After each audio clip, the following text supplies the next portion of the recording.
নমস্কার বন্ধুরা, আজ পবিত্র গীতা পাঠের একাদশ দিন। আপনারা শুনছেন অর্জুন বিষাদ যোগ প্রথম অধ্যায়ের একাদশ শ্লোক। নমস্কার বন্ধুরা, আজকের শ্লোক আমাদের শেখাবে জীবনের মূল ভিত্তি কী আর কেন সেই ভিত্তিকে রক্ষা করা সবচেয়ে গুরুত্বপূর্ণ। অয়নেষু চ সর্বেষু যথা ভাগমবস্থিতাঃ ভীষ্মমেবাভিরক্ষন্তু ভবন্তঃ সর্বএবহি। সহজ অর্থ, দুর্যোধন বলছে, তোমরা সবাই নিজ নিজ স্থানে থেকে সব দিক দিয়ে ভীষ্মকে রক্ষা করো। এই শ্লোকে দুর্যোধন তার সেনাদের একটি গুরুত্বপূর্ণ নির্দেশ দিচ্ছে।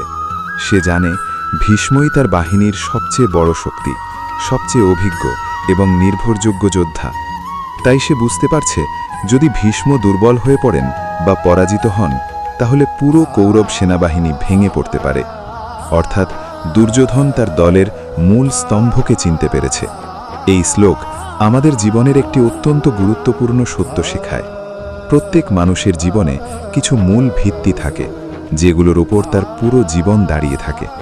এই ভিত্তিগুলো হতে পারে পরিবারে বিশ্বাস, সম্পর্কে সম্মান, কর্মজীবনে সততা, জীবনে শারীরিক এবং মানসিক স্বাস্থ্য, নিজের নৈতিক মূল্যবোধ।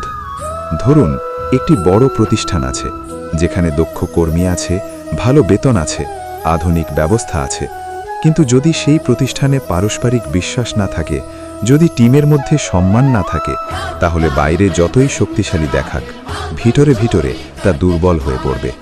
আরেকটি উদাহরণ, ধরুন একজন মানুষ খুব সফল, ভালো আয়, ভালো জীবনযাপন, কিন্তু তার স্বাস্থ্য ভালো নয় বা তার পরিবারে শান্তি নেই, তাহলে সেই সাফল্য দীর্ঘস্থায়ী হয় না। জীবনের সব কিছু একসাথে রক্ষা করা যায় না, কিন্তু সবচেয়ে গুরুত্বপূর্ণ ভিত্তিগুলোকে রক্ষা করা জরুরি। যদি ভিত্তি শক্ত থাকে, তাহলে জীবনের অনেক সমস্যাই সামলে নেওয়া যায়। দুর্যোধন জানত ভীষ্ম তার শক্তির কেন্দ্র। ঠিক তেমনি আপনাকেও চিনতে হবে আপনার জীবনের ভীষ্ম কে বা কি। আপনার সবচেয়ে বড় শক্তি কোথায়? কোন জিনিস ভেঙে গেলে সবকিছু নড়বড়ে হয়ে যাবে?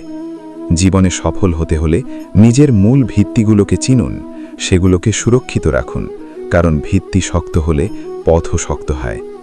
পরবর্তী এপিসোডগুলি শোনার জন্য চ্যানেলটিকে বেল আইকন চাপ দিয়ে সাবস্ক্রাইব করুন।